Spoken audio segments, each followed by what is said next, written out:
At the end of the month, Warren Gatland will finally put an end to all the speculation and debate when he announces his squad for the British and Irish Lions tour to Australia. One man who knows a bit about captaincy and leading the Lions to victory is the last man to do it. Martin Johnson was captain in the 2-1 series success against the Springboks 16 years ago. So what makes a successful captain? My only good thoughts are it's going to be quite a difficult choice. There's always huge speculation about these things. Who's going to captain the team? Where's it going to go? And some people even been talking about having sort of a tour captain and maybe someone else doing it in the test matches, which would be different.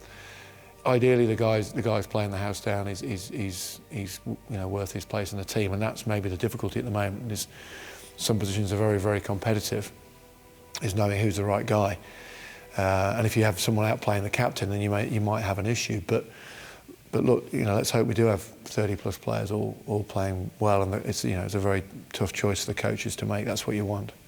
People say, "Oh, you're a great captain." I wasn't a great captain in '97. We had a really good bunch of players. We had a good bunch of senior players. We had a great management, and we wanted to win.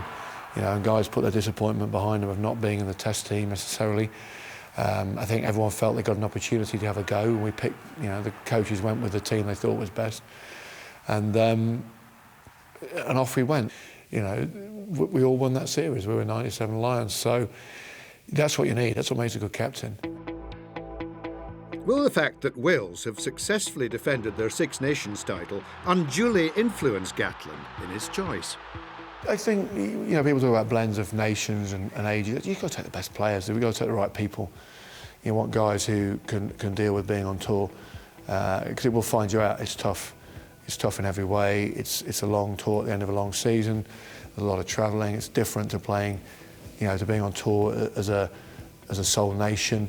There's a huge following. There's a huge, it's the biggest rugby games going on in the world at that point by a long, long way.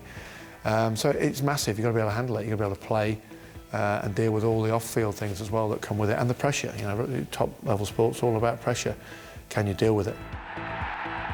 And if there's one factor above all, which is the difference between victory and defeat, what would it be? Just unity. You've got to be together. Everyone's just got to do their job. Now, if you could be unlucky, you could go on that tour, injure yourself early on, not get many chances, you might have to jump in the third test and do a job. You might have to keep the morale going midweek. You need that unity and that togetherness, and guys who keep the spirits up.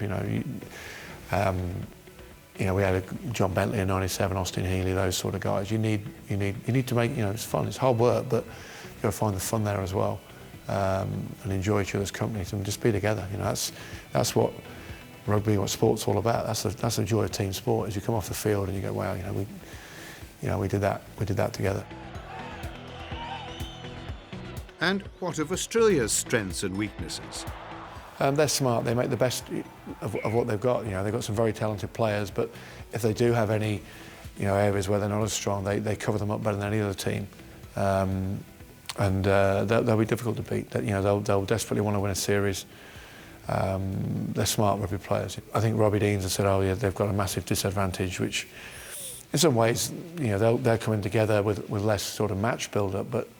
It's the middle of their season. Our guys have had a long, tough season already before they even got on the plane. But ultimately, it comes down to 3 big test matches. So it'll be tough. Lions tours are, bloody difficult.